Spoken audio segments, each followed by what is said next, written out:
ධර්මානුශාසනාව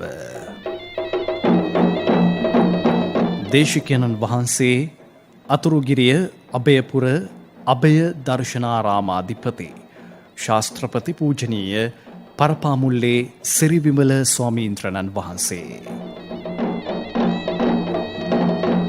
ධර්මදේශනාවේ දායකත්ව කිතුල්ගල පල්ලිබාගේ උතුර පදිංචි ආර්.එල්. ඉරේෂා මදුරානි සමග ජී.ජී. විජිත ප්‍රසාද් දෙපළ අලව්ව බටහිර වෙන්නරුව විල්ගමුව ස්ටේට්හි පදිංචි තනුජා ගුණරත්න නිලූ ගුණරත්න ඇතුළු පවුලේ සිරු දෙනා නිට්ටඹුව පරණ වේයන්ගොඩ පදිංචි එම්.එම්.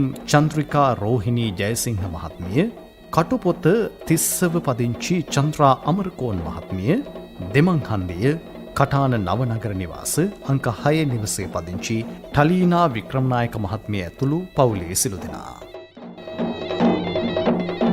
පින්වත්නි, ධර්ම ශ්‍රවණයට පෙර පන්සිල් සමාදන් වීම සඳහා নমස්කාරය කියමු. අවසරයි ස්වාමින් වහන්සේ. නමෝ තස් භගවතු අරහතු සම්මා සම්බුද්දස්ස. නමෝ තස් භගවතු අරහතු සම්මා සම්බුද්දස්ස. නමෝ තස් භගවතු අරහතු සම්මා සම්බුද්දස්ස. බුද්ධං සරණං ගච්ඡාමි.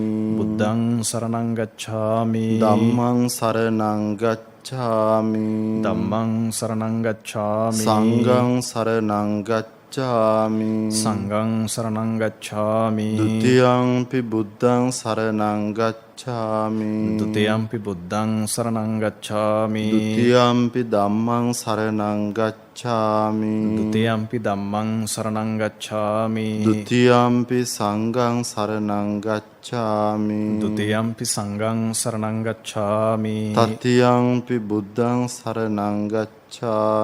තතියම්පි බුද්ධං සරණං ගච්ඡාමි. තතියම්පි ධම්මං සරණං ගච්ඡාමි. තතියම්පි ධම්මං සරණං ගච්ඡාමි. තතියම්පි සංඝං සරණං ගච්ඡාමි. තතියම්පි සංඝං සරණං ගච්ඡාමි. සරණාගමනං සම්පුන්නං ආමබන්තේ. පාණාතිපාතා වේරමණී සික්ඛාපදං සමාදියාමි. පාණාතිපාතා වේරමණී සික්ඛාපදං සමාදියාමි. අදින්නාදානා වේරමණී සික්ඛාපදං සමාදියාමි.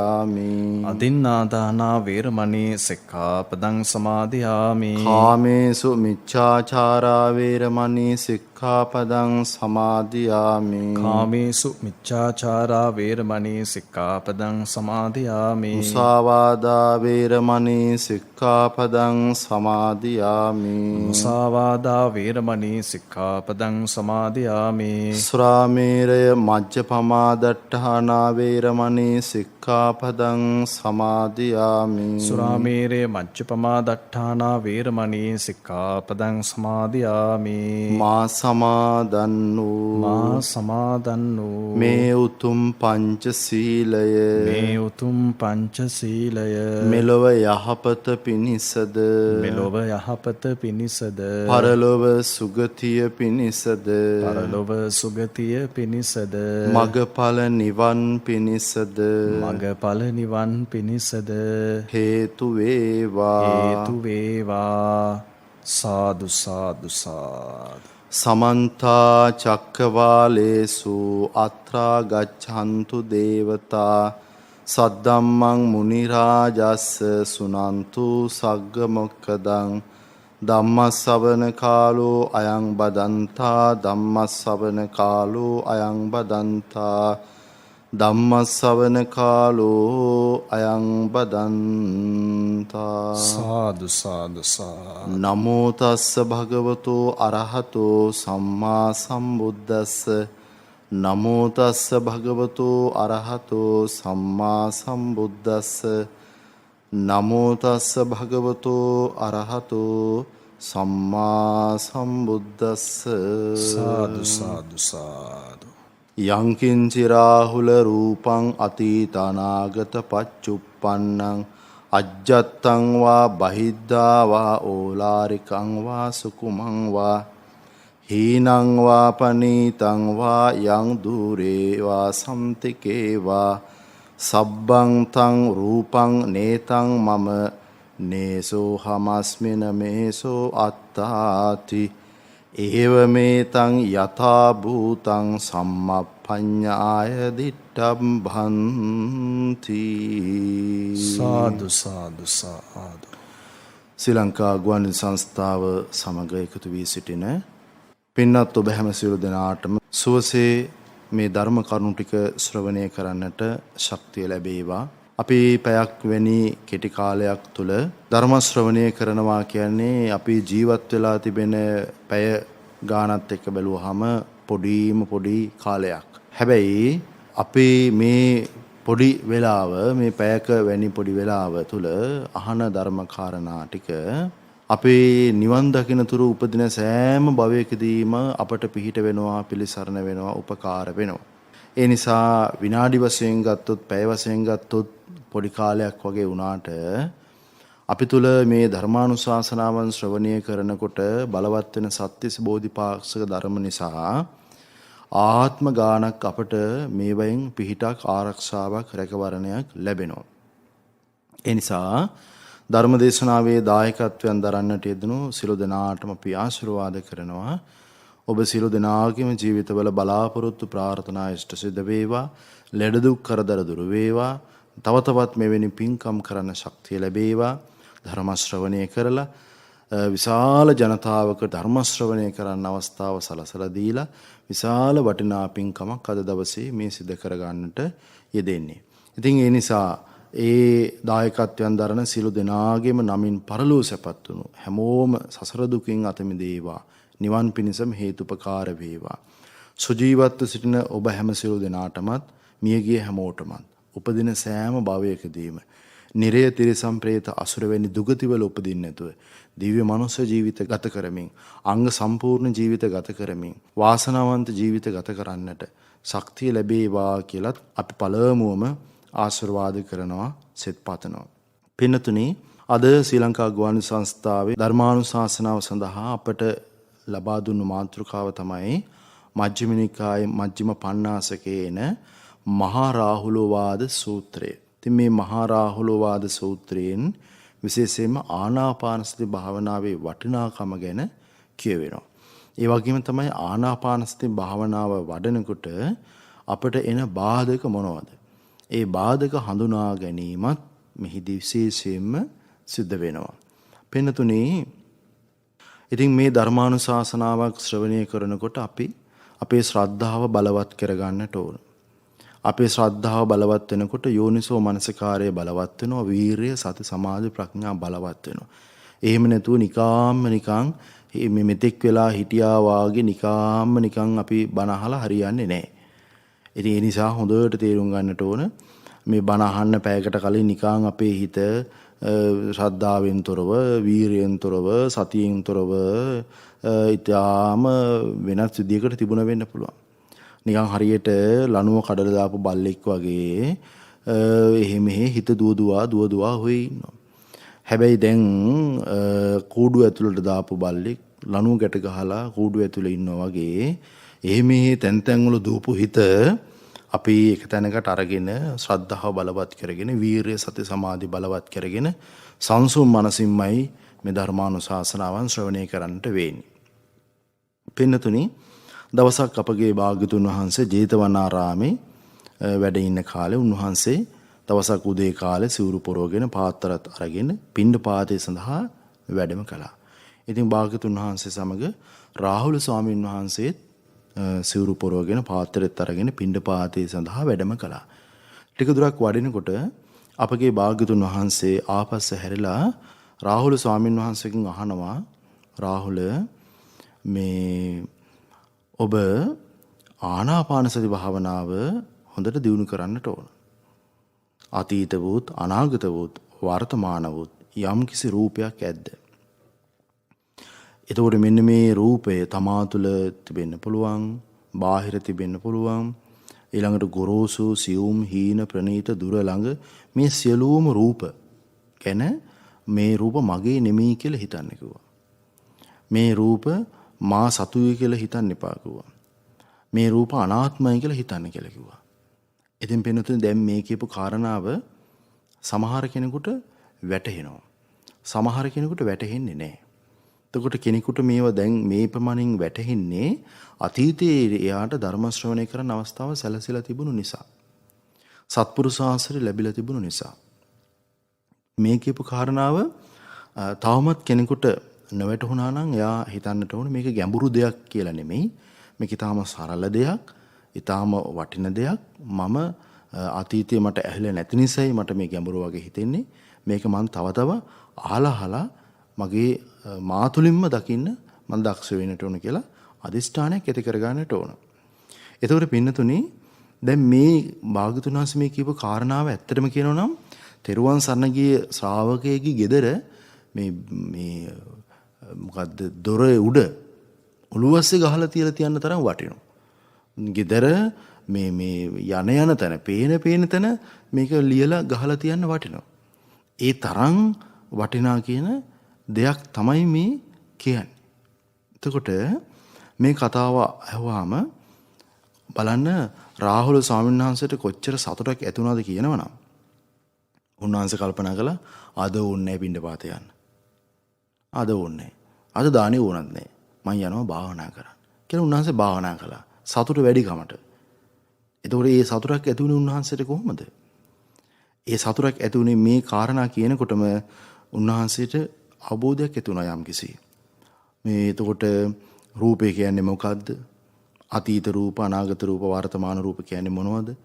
ඊළඟට ගොරෝසු සියුම් දුර ළඟ රූප කියන්නේ මොනවද? තමා තුළ පවතින රූප කියන්නේ මොනවද? බාහිර තියෙන රූප කියන්නේ මොනවද? ඒ රූප මගේ නෙමෙයි, මම නෙමෙයි, අනාත්මයි කියලා හිතන්න කියන්නේ මොකද්ද කියන එක දැනෙන්න ගත්තා. ඒ දැනෙන්න ගත්තට පස්සේ ඒක ඇතුළේ ලොකු සතුටක් තියෙනවා. ඒ සතුට පුදුමාකාර සතුටක් ඒක. ඉතින් ඒ නිසා රාහුල ස්වාමීන් වහන්සේ පින්ඩපාත යන එක නතර කළා. නතර කළා මේ මොකද කාලය අපත යන ඕන්නේ. හිතේ සතුට ආපු වෙලාවේ, හිතේ ප්‍රීතිය ආපු වෙලාවේ, වීරිය ආපු වෙලාවේ උන්වහන්සේ ගියා ආපස්සේ හැරිලා කියලා භාවනා කළා. මෙහෙම භාවනා කරනකොට සාරිපුත්තු ස්වාමීන් වහන්සේ දැක්කා උන්වහන්සේ භාවනා කරනවා. සාරිපුත්තු ස්වාමීන් වහන්සේත් ළඟට ආවා. ඇවිල්ලා කිව්වා බොහොම හොඳයි. ඔබ වහන්සේ දිගින් දිගටම ආනාපානසති භාවනාව වඩන්න. දිගින් දිගටම ආනාපානසති භාවනාව වඩනකොට ඔබට ලොකු ආනිසංසයක් ඒකෙන් ලැබෙනවා. මහත් යහපතක් සිද්ධ වෙනවා. ඉතින් මේ කතාවත් අහගෙන උන්වහන්සේ තව තවත් ආනාපානසති භාවනාව වැඩුවා. වඩනකොට ටිකක් දැන් සවස් වුණා. සවස් වුණාට පස්සේ උන්වහන්සේ නැගිටලා භාග්‍යතුන් වහන්සේ හමු වෙන්න ගියා. භාග්‍යතුන් වහන්සේට කියලකෝ ස්වාමීනි භාග්‍යතුන් වහන්සේ මට ආනාපානසති භාවනාව වැඩිමෙන් ලැබෙන ප්‍රයෝජන කියලා දෙන්න. ආනාපානසති භාවනාව වඩන්නු කොයි විදියටද? මොන විදියටද කියලා මට පහදලා දෙන්න කියලා කිව්වා. ඒ වෙලාවේ භාග්‍යතුන් වහන්සේ දේශනා කරනවා පින්නත් රාහුල ඔබ මේ පඨවි ධාතුව පිළිබඳව අවබෝධයක් ඇති කරගන්න. පඨවි ධාතුව පිළිබඳව අවබෝධයක් ඇති කරගන්න. දැන් පඨවි ධාතුව කියවහම අපි කියන්නේ දැන් කේස් කියන්නේ පඨවි ධාතුව. ලෝම්, නියපොතු, දත්, හාම, වාකුගඩු, පේනහලු, ආක්මා මේ ආදී මේ අපේ ශරීරයේ තිබෙන පඨවි ධාතුට අයිති දේවල්. එතකොට මේ බාහිරත් තියෙනවා මේ දේවල් නේ. බාහිරත් තියෙනවා. කේස්, ලෝම්, නියදත් සම බාහිරත් තියෙනවා. දැන් බලන්න මේ ලෝකේම පින්නතුනි මෙන්න මේ කියන පඨවි ධාතුවෙන් තමයි හැදිලා තියෙන්නේ. පඨවි කියන්නේ ඝන ගතිය, හයිය ගතිය. දැන් අපි ගත්තොත් අපි වාඩි වෙලා ඉන්නකොට කොන්ද පුටු ඇන්දේ තියෙනවා. පුටුවේ කොන්ද හේතු වෙලා තියෙනවා අපිට තද ගතියක් දැනෙනවා. අන්න ඒක තමයි පඨවි ගතිය, තද ගතිය, හයිය ගතිය. එතකොට දැන් අපි ගත්තොත් කළු ගලක්. මේ ලෝකේ කළු ගලක් කියලා දෙයක් නැහැ. මේ ලෝකේ තියෙන හයිය ගතියක්. දැන් අපි පිට රටට ගිහිලා කළු ගලක් අපිට හොයලා දෙන්න කිව්වොත් ඒ කාටවත් තේරෙන්නේ නැහැ මොකද්ද මේ කියන්නේ කියලා. හැබැයි හයිය ගතිය කියන එක තියෙනවා. කළු ගලක් කියලා අපි සම්මතයක් විතරයි. අපි තුමු අපේ කළු ගල කෑලි කෑල්ලට කඩනවා. කැඩුවට පස්සේ අර අපි කලින් කියපු කළු ගල නැහැ නේද? හැබැයි එතන එක දෙයක් තියෙනවා. ඒ තමයි අර කලින් දිවිච්ච දේ.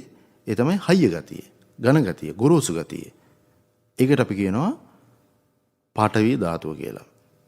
එතකොට මේ ලෝකයේ සත්‍ය වශයෙන්ම පවතින දෙයක් තමයි ඔය කියන හයිය ගතිය.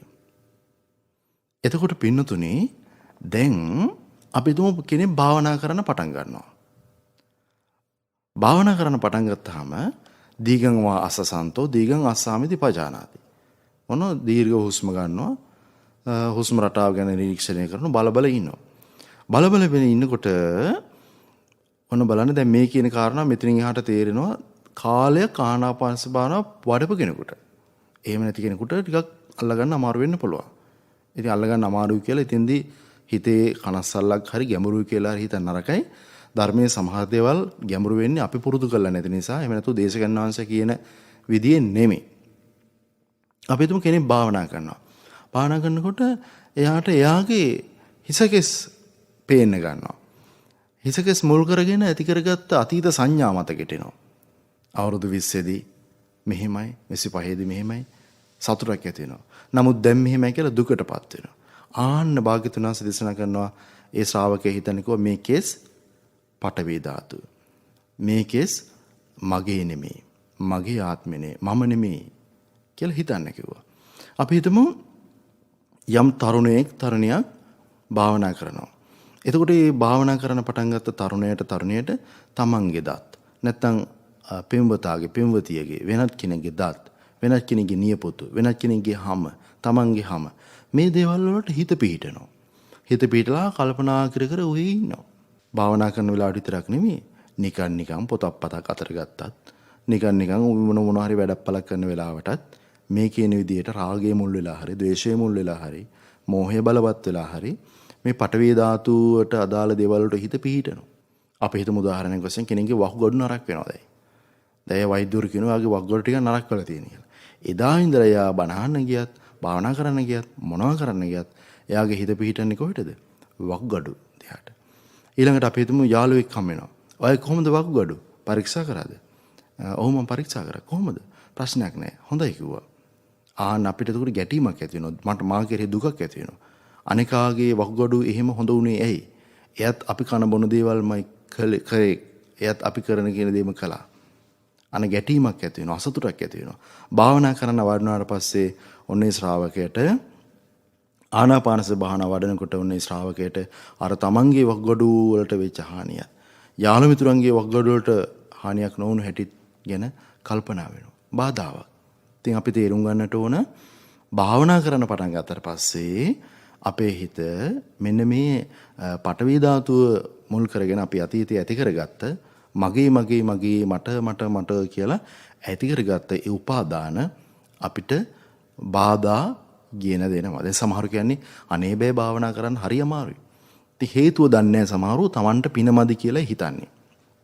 ඒ නිසා හොඳට තේරුම් ගන්නට ඕන තරුණයෙක් තරුණියක් මෙදිවියේ ඉන්න කෙනෙක් අපි හැමෝගෙම ජීවිතයේ අතීත රූප තියෙනවා වර්තමාන රූප තියෙනවා අනාගත රූප තියෙනවා හිත පිහිටන්නේම ආනාපානසති භාවනාවේදී එක්කෝ අතීත රූපයක එක්කෝ අනාගත රූපයක එක්කෝ වර්තමාන රූපයක. එතකොට මේ යම් රූපයක හිත පිහිටනවාද ඒ හැම වෙලාවකදී මෙයාට හිතන්න තියෙන්නේ මේ රූපය අනිත්‍යයි අනාත්මයි වෙනස් වෙන ස්වභාවයෙන් යුක්තයි කියලා. එතකොට පින්නතුනේ මේ ශ්‍රාවකයා තුළ ආස්වාදයට ඇලීමක් ගැටීමක් නෙමෙයි සිද්ධ වෙන්නේ ආදීනමේ තුළ සිත පිහිටනවා නිස්සරණයක් ඇති වෙනවා. ඉතින් මේ කියන කාරණාව හොඳට තේරෙනවා අපි හිතමු යම් ශ්‍රාවකෙක් මේ දේශනාව අහනවා කියලා එයා ජීවිතේ දවසට පැය 10 බැගින් එක දිගට දින 10ක් ඒ විදිහට දිනවල් 20 වැඩසටහන් 10කට 15කට සම්බන්ධ වෙච්ච කෙනෙක් කොහේ හරි දිගින් දිගට ආනාපානසති භාවනාව වඩපු කෙනෙකුට නම් මේ කාරණා කියනකොට ලස්සනට පේන්න ගන්නවා. එයාට පුදුමාකාර වූ සතුටක් ඇති වෙනවා. එයා පින්නතුනේ ඇඳේ හාන්ස් වෙලා බණ ඇහුණා නම් ඇඳේ වාඩි වෙලා බණ අහනවා. ඈත ඉඳලා බණ ඇහුණා රේඩියෝ එක ගාවට එනවා. ඒ තරම් අප්‍රමාණ ප්‍රීතියක් සතුටක් ඇති වෙනවා. හිතා ගන්න බැරි විදිහේ ප්‍රීතිය සතුටක් ඇති වෙනවා. ඒක තමයි ඇත්ත. ඊළඟට පින්නතුනේ භාග්‍යතුන් වහන්සේ දේශනා කරන ওই විදිහට රාහුල ඔබ පඨවි ධාතුව පිළිබඳව දිගින් දිගටම මෙනෙහි කරන්න අනිත්‍යයි දුකයි අනාත්මයි කියලා එවිට ඔබ තුල විශාල බලවත් වූ ප්‍රඥාවක් සකස් වෙන ගන්නවා. අන්න බලන්න ආනාපානසති භාවනාව වඩනකොට ශ්‍රාවකයා හිතන්න ඕන විදිය. ඊළඟට භාග්‍යතුන් වහන්සේ දේශනා කරනවා රාහුල ඔබ ආපෝ ධාතුව පිළිබඳවත් මෙනෙහි කරන්න කිව්වා. ආපෝ ධාතුව දැන් ඒ කියන්නේ මේ ශරීරයේ තියෙන පින්නොතනේ ගලන ගතියක්, ඇලෙන ගතියක්, වැగిරෙන ගතියක්. මේ ලෝකෙම තියෙනවා. දැන් මේ ගොඩ නැගිලි ඔබේ ගෙවල් දොරවල් ගත්තොත් මේවා වැලි, ගඩොල්, සිමෙන්ති තැන් තැන් වල තියෙන ඒවා ගෙනල්ලා වතුර දාලා. වතුර දැම්මට පස්සේ මේවා ඇලෙන ගතියක් තියෙනවා. වැగిරෙන ගතියක් තියෙනවා. ඒතකොට අන්නේ ඇලෙන ගතිය, වැగిරෙන ගතිය මේ ලෝකේ හැමතැනම තියෙන දෙයක්.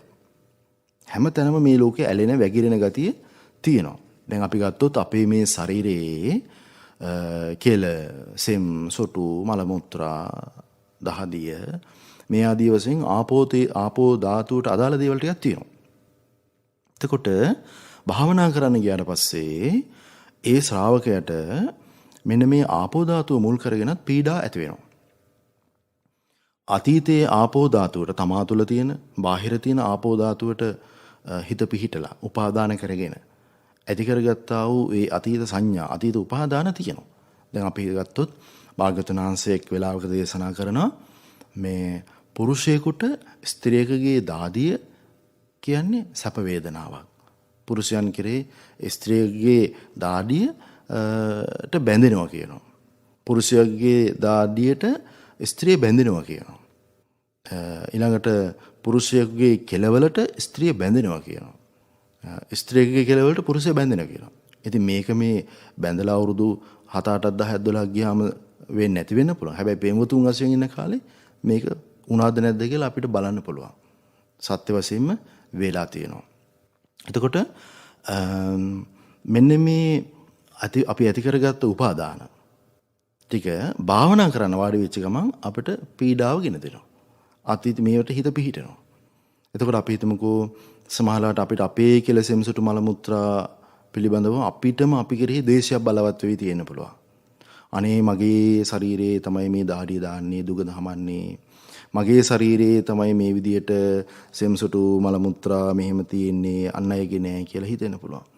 එතකොට එහෙම බලවත් ගැටීමක් ඇති කරගත්ත කෙනා භාවනා කරන්න වාඩි වෙච්ච ගමන්ම හිත පිහිටනවා ආපෝ ධාතුවේ ඒ කොටස් වලට. අතීත සිද්ධිවලට, අනාගත සැලසුම් වලට, වර්තමානයේ මේ මොහොතේ හැමදෙස්සෙම මේ ආපෝ ධාතුවට හිත පිහිටනවා. එතකොට ආපෝ ධාතුව ගැන කල්පනා කර කරගෙන ඉන්නව මිසක එයාට අර ආනාපානසති භාවනාව වඩන්න බැරුව යනවා. හැබැයි ආනාපානසති භාවනාව එයා වැඩුවොතින් අර ආපෝ ධාතුවෙන් හිත අයින් කළා. අන්න එයාට මහත් ආනිසංසයක්, මහත් යහපතක් සිද්ධ වෙනවා. දැන් මේ ලෝකෙ පින්නතුනේ හැමතැනම ආපෝ ධාතුව තමයි තියෙන්නේ. දැන් අපි ගත්තොත් මල් ගහක එහෙම නැත්නම් වෙනත් ඕනෑම ගහක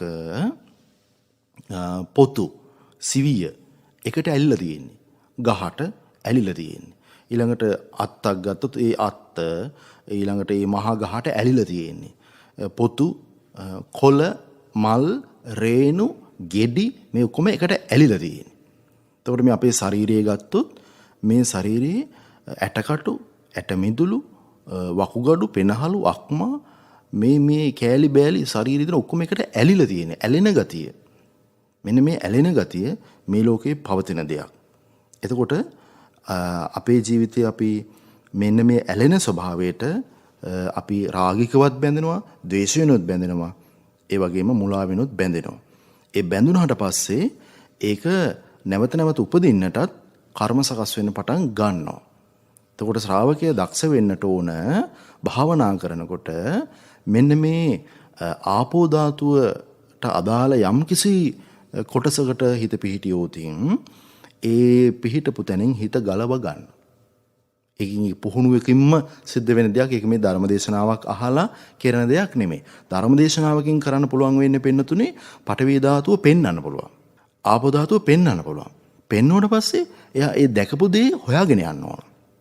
ඔබට ධර්මදේශනාවේදී අපිට මේ ආනාපානසති භාවනාව පෙන්වන්න පුළුවන්. පෙන්වපු එක දැක්කට පස්සේ ඒක හොයාගෙන යන්නට ඕන.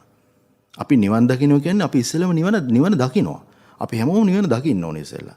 දැක්කට පස්සේ දැකපු එක පස්සේ යන්න ඕන. සාක්ෂාත් කරගන්නේ පස්සේ. එහෙම නැතු මේ නිවන කියන්නේ මොකද්ද කියලා අපිට දැනෙන්නේ නැත්නම්, මේ මොහොතේ අපිට දැනෙන්නේ නැත්නම් නිවන කියන්නේ මොකද්ද කියලා අපි නිවන් මාර්ගය අපි යන්නේ නැහැ ඇත්තටම. යන්න බෑ. යන්න තේරෙන්නේ නැහැ. ඒක මහා අපිලිවෙල සහිත ගමනක්. එසා අපිට මේ පඨවි ධාතුව, ආපෝ ධාතුව, මේ සතර මහා ධාතු පිළිබඳව අපිට මේ මොහොතේ පෙනෙන්න ඕන, දැනෙන්න ඕන. දැන් සමහරලාට අපි දාඩිය දානකොට සිල් ගන්න ගිහිල්ලා දාඩි දානකොට දාඩි දානවා කියලා ඒක ගැන හිත පිහිටා ඉන්නවා. එහෙන් දැන් බණ අහන්න බෑ කියලා. දාඩි දැම්මේ නැත්තම් මං හොඳට බණ අහනවා කියලා හිතන් ඉන්නවා. ආන්න බලන්න. එතකොට අපි එතෙන්දී හිතන්නට ඕන මේ තමයි ආපෝ ධාතුව. එයා නුවණින් මෙනෙහි කරනවා. එතකොට මේ ආපෝ ධාතුව මෙහෙමනම් එතකොට මේක මේ ලෝකේ පවතින දෙයක්, මේක ලෝකයේ ස්වභාවයක්. මම මේකට ගැටිලා හරියන්නේ මට විතරක් පොදු දෙයක් නෙමෙයි. එතකොට පින්නතුනේ රාහුල ස්වාමීන් වහන්සේ දේශනා කරන ඔන්න ඔය විදිහට ඔබ ආපෝ ධාතුව ගැන දිගින් දිගට මෙනෙහි කරනකොට බලවත් ප්‍රඥාවක් ඇති වෙනවා කියනවා. බලවත් ප්‍රඥාව. ඒ ප්‍රඥාව කියන්නේ එතන නිදහස් බවක් ඇති වෙන්නේ. ඊළඟට රාහුල ඔබ තේජෝ ධාතුව පිළිබඳවත් ওই විදිහටම නුවණින් මෙනෙහි කරන්න කිව්වා. ඒ කියන්නේ දැන් අපේ ශරීරයේ තියෙන උණුසුමක්, අපේ මේ රස්නයක්, සීතල දොරොත්තු දෙන ගතියක් මහා අයියෙන් වහිනකොට ඒ වැස්සට ඕන කරන විදිහට අපේ ශරීරයේ රස්නයක් ඇති වෙන්න ගන්නවා. මේ ආහාර දිරවන්නේ අපේ ශරීරයේ රස්නය නිසා. එතකොට රස්නය අරමුණු කරගන්න කිව්වා. රස්නය දකින්න කිව්වා අපේ ශරීරයේ ඇති වෙන. දැන් අපි ගත්තොත් කොහොමද අපිට ආනාපාන සති භාවනාව වඩනකොට මේ උණුසුම, මේ රස්නය, මේ තේජෝ ධාතුව මුල් කරගෙන බාධා ඇති වෙන්නේ. මොකද අතීත තේජෝ ධාතුව තියෙනවා. එතකොට අතීත තේජෝ ධාතුව කොච්චර දුර යන්න පුළුවන්ද? දැන් සමහර විට ඔබට මතක ඇති විවාහ වෙන කලින් පෙම්වතුන් පෙම්වතියන් වශයෙන් ඉන්නකොට ඒ අය නිතරම අනිකාගේ උණුසුමට කැමතියි. අනිකාගේ රස්නෙට කැමතියි. අනිකාගේ ළඟ ඉන්න. එහෙම ස්වභාවයක් තියෙනවා මේ විශ්වය තුළ. අනිකාගේ උණුසුම සැප වේදනාවක්. දැන් ඕක තේරෙන්නේ විවාහ වෙලා අවුරුදු 40ක් 30ක් 40ක් 20ක් 10ක් 15ක් 7-8ක් යනකොට ඕක තේරෙන්නේ දැනෙන්නේ නැහැ. ඕක එතකොට සැප වේදනාවක් නෙමෙයි. හැබැයි අම්මාගේ උණුසුම දරුවන්ට සැප වේදනාවක්. තාත්තගේ උණුසුම දරුවන්ට සැප වේදනාවක්. එහෙම එකක් තියෙනවා. අන්න ඒ වගේ පෙම්වතාගේ පෙම්වතියගේ එහෙම නැත්නම් විවාහ වෙච්ච අලුත අනේකාගේ උණුසුම තමන්ට සැප වේදනාවක්. කල් යනකොට ඒක දුක් වේදනාවක් වෙන්න පුළුවන්. හැබැයි භාවනා කරන්න ගත්තට පස්සේ මේ දෙකම ඒ කියන්නේ සැප වේදනාවත් දුක් වේදනාවත් තේජෝ ධාතු මුල් කරගෙන ඇති වෙන ඒ දෙකම එයාට දෙවිදියකට භාවනාවට බාධා කරනවා. ගැටීමක් ඇති වෙනවා, එක්වැලීමක් ඇති වෙනවා, මුලාවටපත් වෙනවා. හිත පිටලා තියෙන්නේ එතන. එතකොට එයා ඒ ගැන හිතා ඉන්නවද මේ තේජෝ ධාතුව මම නෙමෙයි, මගේ නෙමෙයි, මා කැමති විදිහට තියාගන්න පුළුවන් දෙයක් නෙමෙයි. අනාත්ම ස්වභාවය යුක්තයි කියලා එයා නුවණින් මෙනෙහි කරනකොට ඔන්න එයා තුළ අනාත්මතාවයේ බලවත් වෙන්න ගන්නවා, ප්‍රඥාව සකස් වෙනවා. ඒකට අපි තේරුම් ගන්නට ඕන මේ පඨවි ධාතුව මුල් කරගෙන, ආපෝ ධාතුව මුල් කරගෙන, තේජෝ ධාතුව මුල් කරගෙන අපි විතරක බිහි කරලා, ප්‍රපංච බිහි කරලා ඇති ජීවිතයේ අනන්ත අප්‍රමාණ කාලයක්. අවුරුදු 50ක් වෙන කෙනෙක් නම් ඒ කියන්නේ යා අවුරුදු අඩුම ගානේ 40ක් 35ක් 40ක් විතර මේ විදියට මේ සතර මහා ධාතු මුල් කරගෙන හිතේ කරුණු ගලපා උපාදාන කරගෙන ඉඳලා තියෙනවා. එතකොට අපි හිතමු එයා භාවනා කරන්න දවසක් වැය කරලා ඊළඟ දවසේ බලනවා කොහොමද මේ භාවනාවෙන් ප්‍රයෝජන කියලා. එහෙම වෙන්නේ නැහැ. මොකද එයා අවුරුදු 45ක් තිස්සේ 50ක් තිස්සේ 60ක් තිස්සේ මේ කියන විදිහට මේ සතර මහා ධාතුන්ගෙන් හටගත්ත මේ දේවල් කෙරෙහි බැඳිලා හිතලා රාගිකවත් ද්වේෂයනොත් බැඳිලා ගිහිල්ලා මගේ මට ඕන මා සතුයි තව ඕන කියලා අල්ලගෙන ඉඳලා මේ පැයක් භාවනා කරලා දවසක් භාවනා කරලා දවස් සතියක් භාවනා කරලා ප්‍රතිඵල බැලුවට එහෙම ලොකුවට ප්‍රතිඵල බලන්න බෑ. මොකද අපේ වේගෙන් ආපු ගමනක් තියෙන්නේ මේ දැන්. ඒ වේගෙන් ආපු ගමන අනිත් පැත්තට හරවන්න සමහර අයට ටිකක් කාලයක් භාවනා කරන්න වෙනවා. ඒ නිසා පින්නතුනි පොඩි කාලයක් පුහුණු කරලා මහා ලොකු ප්‍රතිඵල බලන්න ගියොත් වෙන්නේ මන්දෝත්සාහය වෙනවා, අලස වෙනවා, කම්මැලි වෙනවා. අනේ පුහුණු කළා කෝ නෑ ප්‍රතිඵලයක් කියලා. එනිසා ප්‍රතිඵල ගැන උද්දාමයටපත් වෙන්න නරකයි. පුහුණුව තමයි දිගින් දිගටම අපි විසින් කළ යුතු වන්නේ. ඊළඟට භාග්‍යතුන් වහන්සේ දේශනා කරනවා රාහුල ඔබ මේ වායෝ ධාතුව පිළිබඳවත් මෙනෙහි කරන්න කිව්වා. වායෝ ධාතුව පිළිබඳව ඔබ මෙනෙහි කරනකොට ඔබ තුළ බලවත් ප්‍රඥාවක් ඇති වෙන්න ගන්නවා. ඒ කියන්නේ මේ හමා යන ගතිය. අපි ගත්තොත් දැන් සුලිසුලං මේ විශ්වයේ තියෙනවා. එතකොට ඒ රටාව දකින්නේ කොහොමද? අපි හිතමු දැන් ෆෑන් එකක් අපේ ඇඟට වදිනවා. එතකොට ඒ සුළඟ හමා යන ගතියක් තියෙනවා. මෙන්න මේ ඊළඟට අපි ගත්තොත් ආස්වාස ප්‍රස්වාස වායුවට අපි හිත පිහිටනකොට එතන සුළඟ හමා යන ගතියක් තියෙනවා. මෙන්න මේ හමා යන ගතිය ලෝකේ තියෙනවා. හමාගෙන යන ගතිය. එතකොට දැන් අපේ ආහාර දිරවන්නත් මෙන්න මේ හමා යන ගතිය අවශ්‍යයි. එතකොට ශ්‍රාවකයා පින්නතුනි මෙන්න මේ වායෝ ධාතුව මුල් කරගෙනත් අතීත වායෝ ධාතුව, අනාගත වායෝ ධාතුව, වර්තමාන වායෝ ධාතුවටත් හිත පිහිටනවා, බැඳෙනවා මගේ මගේ මගේ මගේ කියලා. එතකොට ඒ ශ්‍රාවකයා මේ මගේ මගේ කියලා අල්ලගන්න එක මට ඕන විදිහට තියාගන්න පුළුවන් දෙයක් නෙමෙයි. ඊළඟට පින්නතුනි භාග්‍යතුන් වහන්සේ දේශනා කරනවා රාහුල ඔබ ආකාශ ධාතුවටත් හිත පිහිටවන්න, ආකාශ ධාතුව පිළිබඳවත් අරමුණු කරන්න කියලා. ආකාශ ධාතුව කියලා කියන්නේ මේ අවකාශය. කියන්නේ යමක් සඳහා තිබෙන ඉඩකඩ, සිදුරු ගතිය. දැන් අපි ගත්තොත් අපේ නාස් සිදුරු ඇතුළ. ඒ කියන්නේ ආකාශ ධාතුව. ඊළඟට මුඛ ద్వාරය, කුස ඇතුළ. ওই විදිහට යමක් රඳවල තියන්න පුළුවන් තැන. අපි ගත්තොත් ගෙවල් ඇතුළේ සාල, කාමරේ මේ වගේ තැන් ආකාශ ධාතුව.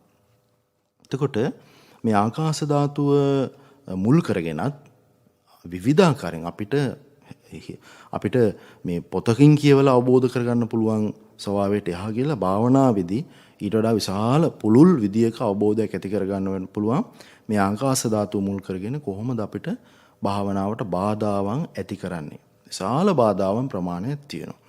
ඉතින් භාවනා කරන ශ්‍රාවකයා මෙන්න මේ ආකාශ ධාතුව මුල් කරගෙන ඇතිවෙන ඒ සියලුම විතරක අනිත්‍යයි, දුකයි, අනාත්මයි කියලා දිගින් දිගටම මෙනෙහි කරන්නට ඕන. එසේ මෙනෙහි කිරීමෙන් ඒ මොහොත තුල ගැටීම හෝ ඇලීම පැත්තකට විසිරලා ගිහිල්ලා නිස්සරණයක් ඇති වෙන්න ගන්නවා. ඉතින් භාග්‍යතුන් වහන්සේ දේශනා කරනවා මේ විදියට රාහුල ඔබ දිගින් දිගටම භාවනා කරගෙන ගියොත් ආනාපානසති භාවනාව වඩන්න ගත්තොත් දැන් මම මෙතෙක් කියපු ටික තවත් විදියකින් කියනවනම් කෙනෙක් අපි හිතමු දීගං වාසන්තෝ දීගං අස්සාමිති පජානාති කියලා හුස්මල දීර්ඝ ස්වභාවය මෙනෙහි කරන්න ගත්තා කියලා. මෙනෙහි කරන්න ගත්තාම එයාට ඔන්න හිත පිහිටනවා Tamanට බැනපු කෙනා කෙරෙහි. Tamanට පද හදපු කෙනා කෙරෙහි. Tamanට වඩා ලස්සන කෙනා කෙරෙහි. Tamanට වඩා කැත කෙනා කෙරෙහි. නැන්දම්ම කෙරෙහි. ලේයි කෙරෙහි. ගේදොර ඉඩකඩම් පිළිබඳව. ආදී බොහෝ දේවල් කෙරෙහි හිත පිහිටනවා. ඊළඟට ඒ ඔක්කොම අතීතයට අයිති දේවල්. එක්කෝ අතීත රූප, එක්කෝ අතීත තේජෝ ධාතු, වායෝ ධාතු මේ අතීතයට අදාළ දේවල්. එහෙම නැත්නම් අනාගතේ කරන්න ඉන්න දේවල් ගැනත් හිත හිතා කල්පනා කර ඉන්නවා. එතකොට මේ සියලුම දේවල් මම ඒවයි නෑ කියලා හිතන්න කිව්වා. මට ඒවා නෑ. මම කැමති විදිහට ඒව තියාගන්න බෑ කියලා හිතන්න කිව්වා. මෙහෙම කෙනෙක් පින්නතුනි දවසට 10 වතාවකට වැඩි මෙනෙහි කරන්න ගත්තොත් හිතට අපිට කොච්චර දේවල් එනවද භාවනා කරනකොට විතරක් නෙමෙයි උයන පිහිනකොට කන බොන අඳින පළඳින වැඩපළ කරනකොට කොච්චරනම් දේවල් ඔලුවට එනවද කෙනෙක් 10 වතාවක් විතර මේ විදිහට එන හැම දෙයක්ම ওই විදිහට අයින් කරලා දැම්මොත් ඒ විදිහට නොනවත්වා දින ගණනාවක් කළොත් පුදුම සාන්තියක් ඇති වෙනවා. ඉතින් ඒවට බාහිරින් කවුරු උනන්දු කරන්න ඉන්නත් ඕන නැත්තම් බෑ. උනන්දු කරන්න ඉන්නත් ඕන. ওই විදිහට පින්නතුනේ දිගට භාවනා කරනකොට එයාට පොළොව වගේ ඉන්න පුළුවන්. මේ පොළොවට අපි දන්නවා කෙලසෙම්සුට මල මුත්‍රා දානවා. වටිනා කියන දේවලුත් දානවා. පොළොවට ගාණක්වත් නැහැ. ඒ වගේ තමයි අපේ ජීවිතේ අපට ආනාපානසති භාවනාව දිගට පුරුදු කරගෙන ගියාම මේ පොළොව වගේ වෙනවා. ඒ කියන්නේ කීර්ති ප්‍රශංසා නම්බුනාම හරියට එනවා. හරියට එනකොට අපිට කිච්චර ගාණක් නැතුව යනවා. ඒ කියන්නේ ඒකේ ආස්වාදයක් දැනෙන්න පුළුවන්. නමුත් ආස්වාදෙ රෙඩි ආදීනව ගැන නුවණින් මෙනෙහි වෙලා මාන්නයක් අහංකාරකමක් උද්දච්චකමක් ඇති කරගන්න හිතෙන්නේ ලැජ්ජය ඕනේ නැහැ කියලා හිතෙනවා. ඊළඟට විවිධාකාරයෙන් නිନ୍ଦා අපහාස කරලා නම කැත කරනකොට ඒ තමන්ගේ නම කැත කරලා තමන්ට නිନ୍ଦා අපහාස කරනකොට ඒ ශ්‍රාවකයට හිතෙන්නේ ඒව කරන අයට ශ්‍රද්ධාව බලවත් වෙලා නැහැ, ධර්මයේ බලවත් වෙලා නැහැ. ඒ වගේ මේ කරන අයට ගුණධර්ම බලවත් වෙලා නැහැ. ඒක තමයි හිතෙන්නේ. එතකොට ඒ ශ්‍රාවකයා එයා ඒගොල්ලන්ට එකට එක කරන්න යන්න අවස්ථාවක් වෙනකම් පරිගන්න බල ඉන්නේ නැහැ. මොකද මෙලෝ පරලෝ ස්වභාවය දන්නවා, කර්ම විපාකවල ස්වභාවය දන්නවා. එයා බලාගෙන ඉන්නවා. බලාගෙන සද්ද නැතුව ඔහේ ඉන්නවා. කාලයක් ඔහේ ඉන්නකොට අර නිନ୍ଦා අපහාස කරපු අය, වාද වේද ගැටුම් ඇති කරගත්ත අය පරදිනවා. මොකද අසත්‍ය කවදාවත් එක විදිහකට තියාගෙන යන්න පුළුවන් කමක් නැහැ. ඒක තමයි ඇත්ත. මේ පොළොවට අපි කෙලෙසම් සොටු මල මුත්‍රා කොච්චර දැම්මත් අපිට පුළුවන් තරමක් කාලයක් දානවා. අපිට බැරි වෙච්ච ගමන් පොළොව ලස්සනට පිරිසිදුව පේන්න ගන්නවා. අන්න ඒ වගේ තමයි භාග්‍යතුන් වහන්සේ දේශනා කරනවා ඊළඟට මේ ආනාපානසති භාවනාව වඩන ශ්‍රාවකයට ජලය වගේ ඉන්න පුළුවන් කියනවා. දැන් බලන්න ජලයට පින්නතුනේ අපි කෙලෙසම් සොටු මල මුත්‍රා දානවනේ. ඒ දැම්මහම ජලය අපිරිසුදු බව පේනවා. හැබැයි ජලය විසින් නැවතත් යථා තත්ත්වයටපත් වෙනවා. අපි ගිහිල්ලා පිරිසුදු කරන්නේ ජලය විසින් යථා තත්ත්වයටපත් වෙනවා. ජලය කේන්ති ගන්නෑ. අපහාස කරන්නේ, නිඳා කරන්නේ, ගැටෙන්නේ නෑ. අපිත් එක්ක රණ්ඩුවට එන්නේ නෑ. ජලය උහි පාඩු වෙනවා. අපි ජලයට මොන තරම් දේවල් ජරාව දැම්මත්. එතකොට අපිටත් අපේ ජීවිතයට මොන තරම් නිඳා අපහාස කරදර කරන්න ගත්තත් ඔහි බලාගෙන ඉන්න පුළුවන් කිසි ප්‍රශ්නයක් නැහැ. අනිත් පැත්තට ගැටෙන්න හිතෙන්න යන්නේ නැහැ. එහෙම හරියන්නේ නැහැ. ඒව කොහෙද කියන්න ඕන, කතා කරන්න ඕන කියලා. ඒ විදිහේ සිතුවිලි එන්නේ නැහැ. මොකද දිගින් දිගටම ආනාපානසති භාවනාව වඩලා තිබෙන නිසා. ඉතින් එහෙම වඩලා නැතුව නිකන් බණ අහන්නම් වාලේ අහලා සිල් ගන්නම් වාලේ සිල් ගරගෙන දාන දීලා තරඟෙට පින්කම් කරලා අනුන්ට අපහාස කරන්න දන් දීලා අනුන්ව පහත් කරන්න දන් දීලා කොච්චර පින්කම් කරත් වැඩක් නැහැ. Tamanට කවුරු හරි වචනකින් හරි දෝෂයක් කිව්වොත් ওই වචනේ අල්ලගෙන ගැටි ඉන්නවා. ගැටි ඉන්නවා. ආයිනම් කරන්නේ නැහැ පින්කම් කීක ගැටි ඉන්නවා. මෙන්න මේ ගැටෙන ස්වභාවය, ඇලෙන ස්වභාවය නැති වෙනවා දිගින් දිගටම ආනාපානසති භාවනාව පුරුදු කළොත්.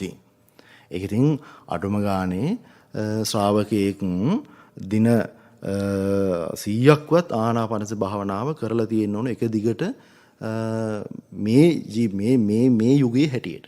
මොකද මේ යුගයේ අපිට යන තැන සෝවාන් ශ්‍රාවකයෝ, සක්‍රදාගාමී ශ්‍රාවකයෝ අපිට එහෙම දකින්න ලැබෙන්නේ නැහැ. එහෙම වුණ තරම් ශ්‍රාවකයෝ ඉන්න පුළුවන්. හැබැයි අපිට එහෙම දකින්න ලැබෙන්නේ නැහැ. ඒ නිසා අපිට මේ ආධ්‍යාත්මික ගමනේ එහෙම බාහිර පිරිසකින් ලොකු ආරක්ෂාවක් ලැබෙන්නේ නැහැ. අපිටම ආරක්ෂාව අපි විසින් සකස් කරගන්න තමයි සිද්ධ වෙන්නේ. දැන් බුද්ධ කාලේ සහ ඊට මෙහා කාලේ නම් පින්නතුනේ භාවනා කරන්න ඕන කියලා හිතපු ශ්‍රාවකෙකුට ආරක්ෂාව සපයන්න සෝවාන් ශ්‍රාවකයෝ ඉන්නවා මේ ඕන තරම්. සකෘදාගාමී ශ්‍රාවකයෝ ඕන තරම් ඉන්නවා. අද එහෙම අය නැහැ. අද එහෙම අය හිටියත් ඒ අයට ඉන්න දෙන්නෙත් නැහැ. ඊළඟට භාග්‍යතුන් වහන්සේ දේශනා කරන රාහුල ඔබ ගින්න වගේ වෙන්න කියනවා. ගින්නට කෙලෙසම් සොටු මල මුත්‍රා බොහෝ නරක දේවල් දානවා. එimhe දැම්ම කියලා ඒ හේතුවෙන් ගින්න නරක හිතක් ඇති කරගන්නේ. ගින්න ඔය හිතේ තියන් ඉන්නේ. ගින්න ඒව දන්නෙත් නැහැ. ගින්නට ඒව වැඩකුත් නැහැ. ගින්න විදිහටම තියෙනවා. ගින්නට අපි වටින මාල මුදු ඇඳුම් පැළඳුම් වටින කියන දේවල් දැම්ම කියලා ගින්න අමුතුවෙන් hina වෙන්නෙත් නැහැ. ලස්සන ආලෝකයක් දෙන්නෙත් නැහැ. ගින්නේ ඒ පාටමයි, ඒ විදියමයි, ඒ රස්නෙමයි. අඩු වෙන්නෙත් නැහැ, වැඩි වෙන්නෙත් නැහැ. ගින්නේ ස්වභාවය එහෙමයි. අන්න ඒ වගේ තමයි ආනාපානසති භාවනාව කෙනෙක් දිගින් දිගට පුරුදු කළොත් එයා පින්නතුනේ ගින්න වගේ සැරවෙනවා කියන එක නෙමෙයි. එයා වර්ණා කීර්ති ප්‍රශංසා ඉදිරියේ ඉදිවෙන්නෙත්, නිന്ദා අපහාස ඉදිරියේ පසුබසින්නෙත් නැහැ. ඒ හැම දෙයක් දිහා බලලා ආස්වාදයට ඇලෙන්නේ නැතුව, ගැටෙන්නේ නැතුව ආදීනවේ ගැන හිතනවා, නිස්සරණයට එනවා. එයා ඉන්නවා, එයා නිකන් ඉන්නවා. පාඩුවේ ඉන්නවා. ඔහේ ඉන්නවා එච්චරයි. ඊළඟට සුළඟ වගේ වෙන්න කිව්වා. ඒ සුළඟ කියන්නේත් මේ අපි සුළඟට මොනතරම් සූඳ ಜಾති එකතු කරත් ඒ සූඳ ටික දැනෙන්නේ නැහැ, වැඩක් නැහැ. මොනතරම් දුඟුද ಜಾති එකතු කරත් ඒක සූඳට දැනෙන්නේ නැහැ. සුළඟ එහිමයි කියලා 아무තු සතුටක් ඇති කරගෙන වෙනදට වැඩිය හයියෙන් හුලං හමන්නේ. අපි හිතමු සුළඟට අපි එකතු කරනවා කියලා හොඳ ලස්සන මල් මාලා, සුවඳ විලවුන්, දුම් අල්ලනවා කියලා එහෙමයි කියලා හයියෙන් සුළඟ හමන්න ගන්නවද? ලස්සන හුලඟක් එනවද? එහෙම එකක් නැහැ. හුලඟ විදියට ඉන්නවා. ඒ වගේ තමයි අපේ ජීවිතේටත් ආනාපානසති භාවනාව දිගින් දිගට පුරුදු කළොත්. ඉතින් මේක දිගින් දිගට පුරුදු කරන්න සත්පුරුෂයෙක් අවශ්‍යයි. Tamanට තනියෙන් උදේවහා පිරික් කියනවා වගේ තනියෙන් කෙනෙකුට ආනාපානසති භාවනාව වඩන්න අමාරුයි. තනියෙන් ආනාපානසති භාවනාව වඩන්න පුළුවන් අඩුම ගානේ දින 100ක් 200ක් තිස්සේ දීර්ඝ කාලයක් ආනාපානසති භාවනාව වඩපු කෙනෙකුට. එහෙම නැතුව සාමාන්‍යයෙන් ඉඳලා හිටලා විනාඩි 5ක් 10ක් වගේ නිකන් භාවනා කරන කෙනෙකුට තනියෙන් ඒක කරන්න අමාරුයි. ඒකට උදව් කරන යාළුවෙක් ඉන්නට ඕන. ඒවට උදව් කරන යාළුවෙක් මම කියන මේ ධර්ම දේශනා ශ්‍රවණය කරන අය අතර ඔබට එක්කෙනෙක්වත් මේ ලෝකේ නැහැ කියනවා. මේ වෙනකොට ඔබට ආනාපානසති භාවනාව වඩන්න පුරුදු කරන්න ඔබ ළඟ ඉන්න ඔබ වෙනුවෙන් දවසේ පැයක් දෙකක් වැය කරන්න කැමති. දිනපතා පැයක් උදේට හරි හවසට ඔබ වෙනුවෙන් පැය කරන්න ඔබේ හිත අකුසලයට යන එක නතර කරලා දිගින් දිගටම ආනාපාන සතියට හිත පිහිටවන්න හුස්ම රටාවට හිත පිහිටවන්න උදව් කරන්න ඔබට මේ ලෝකේ කිසි කෙනෙක් නැහැ.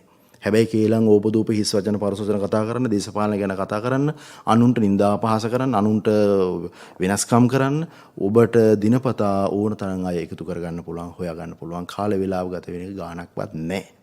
ඒක තමයි ඇත්ත. අපි ඒ නිසා හොඳට තේරුම් ගන්නට ඕන කාටවත් අපි අපහාස කරලා නිନ୍ଦා කරලා වැඩක් නැහැ. අපි තේරුම් ගන්නට ඕන මිනිස්සු තුළ මේ ආනාපානසති භාවනාව බලවත් වෙන්න ඒ අය මේ සබා දහම වගේ බොහොම අහිංසකයි. එකට එක කරන්නේ නැහැ. කාට හරි වරදෙනකම් බලන් ඉන්නේ නැහැ. නිନ୍ଦා කරන්නේ නැහැ.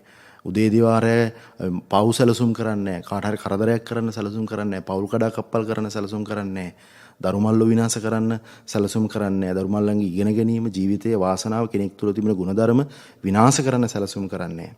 ඊළඟට භාග්‍යවතුන් වහන්සේ දේශනා කරනවා පින්වත් රාහුල ඔබ මේ විදියට ආනාපානසති භාවනාව දිගින් දිගට පුරුදු කරනකොට ආකාශය වගේ වෙන්න පුළුවන් කියනවා. දැන් ආකාශය කියන්නේ පින්නතුනේ කොතනකවත් ස්ථිරව තියෙන දෙයක් නෙමෙයි. ආකාශයේ තියෙන අහවල් තැන විතරයි කියලා මේ හිස් අවකාශය කියන එක අහවල් තැන විතරයි තියෙන කියලා කියන එක හැමතැනම තියෙන දෙයක්. දැන් අපි අල්ලගෙන ඉන්නෝනේ අපි අහවල් ගමේ.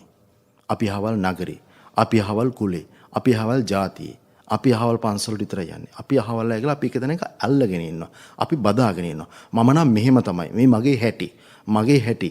ඔයගොල්ලොන්ට ඒ මට කරන්න දෙන්නේ මගේ හැටි මෙහෙමයි. ඒකට ඔයගොල්ලෝ දැනගන්න ඕනේ මේ විදිහට වැඩ කරන්න කියලා. අපි නිතරම එක තැනක ඇල්ලගෙන එක තැනක ඉන්නවා. අපි එක තැනක ඉන්නවා. හැමදාම එක තැනක ඉන්න ගතියක් තියෙනවා. අපේ විදියක් අපි රකින්න ගතියක් තියෙනවා. හැබැයි මේ ආකාශය කියන්නේ එහෙම එකක් නෙවෙයි. ස්ථීර තැනක් නෑ. කොතනකවත් නෑ. බරක් නෑ. බරක් නෑ සැහැල්ලුවක් තියෙන්නේ. ඉතින් අන්නේ විදියට යම් ශ්‍රාවකයෙක් ආනාපානසති භාවනාව වැඩුවොතින් එවැනි සැහැල්ලුවක් ඇති කර ගන්නට පුළුවන්. ඉතින් අද මේ දේශනාව අහලා ශ්‍රාවකයෙක් අපි හිතමුකෝ තවදුරටත් මේ පඨවි ආපෝ තේජෝ වායෝ ආකාශ ධාතු පිළිබඳව තිබෙන පොත්පත් ගෙනලා කියවුවා කියලා. එහෙම නැත්නම් ආනාපානසති භාවනාව පිළිබඳව තව තියෙන පොත්පත් ගෙනලා කියවුවා කියලා. තව තවත් දිගින් දිගට ධර්ම දේශනා ඇහුවා කියලා. එහෙම අහව පමණින් නම් එයාට මේ ආනාපානසති භාවනාව වැඩිවීමෙන් ඇතිවෙන බලවත් හිතේ නිදහස් බව ආස්වාදයට වඩා ආදීනවය මෙනෙහි වීමේට තියෙන ඉඩකඩ වැඩි බව නිස්සරණය හිත තුළ එහෙම බලවත් වෙන්නේ නැහැ. හැබැයි ඒ උත්සාහය නරක නෑ. ඒ උත්සාහය හොඳයි. හැබැයි යම් කිසි කෙනෙකුට මේ රටේ තිබෙනවා නම් සොයාගෙන යන්න භාවනා කරන්න තැන් භාවනා කරන්න දිගින් දිගටම ඒක ඉතා වටිනවා. හැබැයි දිගින් දිගට භාවනා කරන්න නම් ගොඩක් කරදර එන්නට ඕන ජීවිතේ. නිന്ദා අපහාස එන්නට ඕන. කාන්තාවකට අහන්න තිබෙන හොඳම වචන අහන්න වෙනවා. නිന്ദා ලබන්නම වෙනවා. වරදෙන්නම වෙනවා. වැරදෙන්නම වෙනවා. වැරදෙන්නේ නැත්නම් නිന്ദා ලැබෙන්නේ නැත්නම් ගේට ඇලිලා ඉන්නවා. තමන්ගේ රූපෙට ඇලිලා ඉන්නවා. තමන්ගේ සැප සම්පත් වලට ඇලිලා ඉන්නවා. තමන්ට තියෙන නම්බුනාම කීර්ති ප්‍රශංසා වලට ඇලිලා ඉන්නවා. කවුරුවත් මට වචනයක් කියන්නේ හැමෝම මට හොඳ කියන්නේ කියලා ඒකට ඇලිලා ඉන්නවා. වැඩක් වෙන්නේ නැහැ. මෙලොව සැපක් වගේ තියෙනවා. නමුත් අකුසලය තමයි එතන බලවත් වෙවි තියෙන්නේ. හැබැයි යම් කිසි කෙනෙකුට ඉසිදාසිට වගේ කරදර වෙන්න ගත්තොත්, පටාචාර, රජ්ජුමාලා, අඟුලිමාල, දේව මේ ආදි වශයෙන් කරදර පිට කරදර එන්න ගත්තොත්, නිന്ദා පිට නිന്ദා එන්න ගත්තොත්, අන්න ඒ කෙනාට ඒ කරදර පිට කරදර එන්න ගත්තට පස්සේ පෙර කුසල විපාකයකින් සත්පුරුෂ ආශ්‍රයකින් ධර්මයට යොමු වුණොතින් එයා දිගින් දිගට භාවනා කරනවා. දිගින් දිගට භාවනා කළොතින් එයා විශාල වෙනසක් ඇති කර ගන්නවා. ඒ වෙනස පුදුමාකාර වෙනසක්. ඒක හිතා ගන්න බෑ. ඒව වචන වලට කියන්න පුළුවන් වෙනසක් නෙවෙයි. ඒව දැනෙන වෙනසක්. ඒ දැනෙන වෙනස වචන වලට හැමතිස්සෙම කියන්න අමාරුයි. ඉතින් එහෙමනම් අද ශ්‍රී ලංකා ගුවන්විදුලි සංස්ථාවට පැමිණෙලා ඔබ මේ පිරිස ධර්ම ශ්‍රවණය කරලා තවත් විශාල පිරිසකට ධර්ම ශ්‍රවණය කරන්න අවස්ථාව සලසලා දුන්නා. ඉතින් ඒක විශාල වාසනාවක්. අපිට නිතර ඇහෙන්නේ කේලම් ඕපදූප හිස් වචන පරස වචන මෙලවටත් වැඩක් නැහැ පරලවටත් වැඩක් නැහැ. අපේ තව තවත් කරදර ලෙඩ දුක් වැඩි වෙන දේවල් තමයි අපේ කනට වැඩිපුර ඇහෙන්නේ. ඉතින් ඒ අතර මේ පැයක් වෙන කෙටි කාලයක් තුළ අපිට දහම් ටිකක් අහන්න ලැබුණා. අපිට අන් අයට අපි අඳුරන්නේ නැති අයට අපි දන්නේ නැති අයට අපේ සතුරන්ටත් ඔබේ සතුරන්ටත් ඔබ මේ සූදානම් කරපු ධර්ම දේශනාව අහන්න ලැබුණා. ඒ අය තුලත් ගුණධර්ම දියුණු වෙනවා. ඒ අය තුල සත්‍යස බෝධිපාක්ෂික ධර්ම බලවත් වෙනවා. ඉතින් ඒ නිසා අපි හැමෝම අදිෂ්ඨාන කරගනිමු. අපේ ජීවිතවල තිබෙන ගුණධර්ම ආරක්ෂා වේවා. තව තවත් ජීවිතවලට ගුණධර්ම එකතු වේවා. සද්ධර්මයේම ඇසේවා. ඉතින් මේවට යොදන මිල මුදල් මේවට යෙදුවේ නැහැ කියලා මීට වඩා වටින දෙයකට වැය වෙන්නෙත් නැහැ කියන එක අපි අවබෝධ කරගෙන ධර්මානුශාසනාව නිමා කරනවා. ඉෂ්ට දේවතාවුන් වහන්සේලාටත් දෙවරුන්ටත් මේ පින පිහිට වේවා. සාදු සාදු සාදු. අවසරයි ස්වාමින් වහන්සේ අද ධර්මදේශනාවේ දායකත්ව පිළිබඳව සිහිපත් කරන්නට. මාතර දෙයන්දර හැවන්දිනිය සම්පත් නිවසෙහි පදිංචිව සිට 2014 ජූනි 3 වන දින එනම් මීට වසර 8කට පෙර රයානතුරකින් මිය ගිය ආර්.එල්. ප්‍රසන්න චන්ද්‍රකුමාර සොහොයුරාට පින් අනුමෝදන් කිරීමටත් යලි උපදින කිසිදු භවයකදී මෙවන් අකල් මරණයකට ගොදුරු නොවී ඉක්මන් භවයකදීම චතුරාර්ය සත්‍ය ධර්මයේ අවබෝධ වේවායි ප්‍රාර්ථනා කිරීම උදෙසාත් තමන් නමින් මේ පරලෝකයේ වර්ග පරම්පරාවේ සිළුම ඥාතීන්ට පින් අනුමෝදන් කිරීමටත් ඉක්මන් භවයකදී චතුරාර්ය සත්‍ය ධර්මය අවබෝධ කර නිවනින් සැනසේවායි පැතීමටත් තම දෙදෙනාගේ දෙමව්පියන් සහෝදර සහෝදරයන් ඇතුළු සිළු ඥාතීන්ට නිරෝගී සුවය දීර්ඝායුෂ ප්‍රාර්ථනා කිරීමට සියල්ලන්ටම නිර්වාණ අවබෝධය ප්‍රාර්ථනා කිරීමේ බලාපොරොත්තුවෙන් දායකත්වයේ දරනවා කිතුල්ගල පල්ලිබාගේ උතුර පදිංචි ආර්.එල්. ඉරේෂා මදුරානි සමග ජී.ජී. විජිත ප්‍රසාද් දෙපෙළ. අද දින 76 වන ජන්මදිනයේ සමරන එම් මායාදුන්න මෑණියන්ට නිදුක් නිරෝගී සුව දීර්ඝායුෂ ප්‍රාර්ථනා කිරීමට තමන් නමින් මේගේ සිළු ඥාතීන්ට පින් අනුමෝදන් කිරීමට සුජීවත්ව සිටින නිලු ගුණරත්න තනූජා ගුණරත්න දිනවරුන්ට චමින්ද සංජීව ශාන්ත සමරසිංහ බෑනාවරුන්ට සතිල ඔතිල පඹසර මුණුබුරන් ඇතුළු සිළු ඥාතීන්ට නිදුක් නිරෝගී සුවය ප්‍රාර්ථනා කිරීම උදෙසාත් ධර්ම ශ්‍රවණය කළ සැමට ධර්මාවබෝධය පිණිස දායකත්වයේ දරන්නේ අලව්ව බටහිර වෙන්නරුව විල්ගමු ස්ටේට්හි නිලු ගුණරත්න තනූජා ගුණරත්න දීනිවරුන් චමින්ද සංජීව ශාන්ත සමරසිංහ බෑනාවරුන් ඇතුළු පවුලේ දූදරු මුණුබුරු මිරිමිරියන් සිළු දෙනා. නිට්ටඹුව පරණ වේයන්ගොඩ විසූ 2021 ජූලි 5 වන දින පරලෝසපත් වූ ජී.පී. රංජිත් පත්මසිරි මහත්මයාගේ අද දිනට යෙදෙන 64 වෙනි ජන්මදිනය සිහිපත් කරමින් එම මහත්මයාටත් දෙපාර්ශ්වයේම දෙමව්පියන්ටත් පින් අනුමෝදන් කිරීම පිණිස දායකත්වයේ දරන්නේ ආදරණීය බිරිඳ චන්ද්‍රිකා රෝහිණී මහත්මිය. බන්ධනාගාර දෙපාර්තමේන්තුවේ වාරියපොළ බන්ධනාගාරයේ සේවයේ නියුතව සිටි බන්ධනාගාර නියාමක එච්.එම්. අබේරත්න බණ්ඩා මහත්මයා පරලෝසපත්ව ජූනි 3 වන දින හෙවත් අද දිනට 20 වසරක් සපිරීමත් පොතු හැර කොහිල ගෙදර නැලව පදිංචිව සිටමී ගිය එච්.එම්. ටිකිරි බණ්ඩා පියාණන්ටත් ඊ.එම්. ඩිංගිරි අම්මා මෑණියන්ටත් මව්පිය දෙපළ ඇතුළු ඥාතීන් සිහිපත් කිරීම උදෙසාත් කටුපොත තිස්සව පදිංචිව සිටියදී මිය ගිය බී.එම්. ජයන්ත රංජිත් විජේසිරි පුතුණුවන්ට දෙමව්පියන් ඇතුළු අමරකෝන් පවුලේ මියගිය සිළු ඥාතීන් සිහිපත් කරමින් පින් අනුමෝදන් කිරීමටත් අනගාരിക ධර්මපාල ශ්‍රීමතාණන් ඇතුළු මෙතෙක් ධර්මයෙන් ලොවට අනුශාසනා කළ සිළු මහා සංඝරත්නයට උතුම් නිර්වාණ සුවය ප්‍රාර්ථනා කිරීමට මෙම ධර්ම දානමය පින්කමට දායකත්වයේ දරන්නේ කටුපොත තිස්සව පදිංචි චන්ද්‍රා අමරකෝන් මහත්මිය. අපවත් වී වදාළ අතිපූජනීය මීමුරේ ධම්මවංශ ස්වාමින් වහන්සේට නිවන් සුව ප්‍රාර්ථනා කිරීමට කුලියාපිටිය මාහිම්පිටිය ගමෙහි විසූ පරලෝසපත් W.A. ජොසලින් නෝනා මෑණියන්ට 2010 පෙබරවාරි 9 වන දින පරලෝසපත් පියාණන් K.W. ඇඩ්වින් සිඤ්ඤෝ මහත්මයාට 2003 මැයි 7 වන දින පරලෝසපත් K.W.I. හේමපාල සොහොයුරාට ස්වාමියාගේ පරලෝසපත් පියාණන් වන ජෝසප් එඩ්වින් මෑණියන් මේරි ජොසපින් පීරිස් දෙපළට පරලෝසපත් H.M. වික්‍රමසිංහ මාස්සෙනාට W.A. නෙවිල් මහින්ද චූටි මාමාට කල්‍යාණ මිතුරිය සුසිලා තෙන්නුකෝන් මහත්මිය ඇතුළු පරලෝසපත් සිළු ඥාතීන්ට පින් අනුමෝදන් කිරීමටත් සුජීවත්ව සිටින සැමට නිදුක් නිරෝගී සුව චිරජීවනයේ ප්‍රාර්ථනා කිරීමේ බලාපොරොත්තුවෙන් දායකත්වයේ දරන්නේ තලීනා වික්‍රමනායක අනිල් වික්‍රමනායක දෙපළ සරෝජා දේනිය අසේල පුතා සොහොයුරයන් මාලනී සුනේත්‍රා රම්‍යා ශාන්ති යන පිරිස. දැන් පුණ්‍ය අනුමෝදනාව සඳහා ගෞරවනීය දේශකයන්න් වහන්සේට ආරාධනය. ධර්මානුශාසනාව සඳහා දායකත්වයෙන් දරන්නට යෙදුණු සියලුම දෙනාගේ ඒ පවුල්වල චූටි දූපුතුන්ලාගේ නැන්නුවන වැඩි වේවා, ස්මරණ ශක්තිය වැඩි වේවා, සුවසේ අධ්‍යාපන කටයුතු කරගෙන ගුණධර්ම රැකගෙන දෙමව්පියන්ගේ අවවාද අනුශාසනා පිළි අරගෙන පින්වත් මහා සංඝරුවනටත් ආදර ගෞරව භක්තියෙන් සලකාගෙන වාසනාවන්ත ජීවිත ගොඩනගා ගන්න ශක්තිය ලැබේවා. සියලු දෙනා කරගෙන යන රැකී ආරක්ෂා ව්‍යාපාර කටයුතු සුවසේ කරගන්න ශක්තිය ලැබේවා. ශරීර තුල දැනුවත්ව හෝ නොදැනුවත්ව තිබෙන අසනීප වසවිස දුර වේවා. සතවර්ෂ ආදික කාලයක් උතුම් සීලාදී ගුණ දියුණු කරන්නට, උතුම් දාන ආදී පින්කම් වල නියැලෙන්නට දෑත හිතගත ශක්තිමත් වේවා. තව තවත් මෙවැනි උතුම් සද්ධර්මානුශාසනාවන් සංවිධානය කරන්නට ඔබ හැමෝටම ශක්තිය ධෛර්යය ලැබේවා. නිවන් පිණිස මේ පින් පිහිට වේවා. උපදින සෑම භවයකදීම නිරේ තිරිසන් ප්‍රේත අසුර වැනි දුගතිවල උපදින්න නැතුව දිව්‍ය මනුෂ්‍ය ජීවිත ගත කරමින්, අංග සම්පූර්ණ ජීවිත ගත කරමින් උතුම් සීලාදී ගුණ දියුණු කරන්න පහසු පරිසරවල උපදින්න ශක්තිය ලැබේවා. නමින් මියගිය සියලු දෙනාටමත් මේ පින් නිවන් පිණිසම හේතු වේවා. ආකාසට්ටා ච බුම්මට්ටා දේවා නාග මහිද්దికා පුඤ්ඤන්තං අනුමෝදිත්වා චිරං රක්ඛන්තු ශාසනං.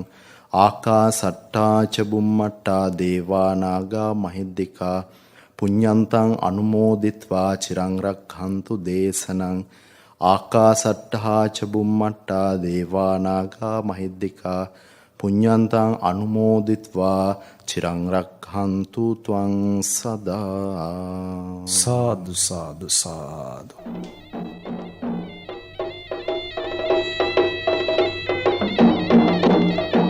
අද ධර්මානුශාසනාව පැවැත් වූ ගරුතර දේශකයන්න් වහන්සේ අතුරුගිරිය අභයපුර අභය දර්ශනාරාමාධිපති ශාස්ත්‍රපති පූජනීය පරපාමුල්ලේ සිරිවිමල ස්වාමීන්ද්‍රයන්න් වහන්සේ. උන්වහන්සේට නිදුක් නිරෝගී සුව චිරජීවනයේ ප්‍රාර්ථනා කරමින් අපි සාදුකාරයක් පවත්වමු. සාදු සාදු සාදු. ඔබට මෙම ධර්මදේශනාවේ සංයුක්ත තැටියක් හෝ කැසට් පටියක් ලබා ගන්නට පුළුවන්. කතා කරන්න 0111 30 710 82 දුරකථන අංකයට. ඔබත් මෙවන් ධර්මදේශනාවක දායකත්වය ලබා ගන්නේ නම් කතා කරන්න 0112 69 71 40 දුරකථන අංකයට. ඔබට තෙරුවන් සරණයි.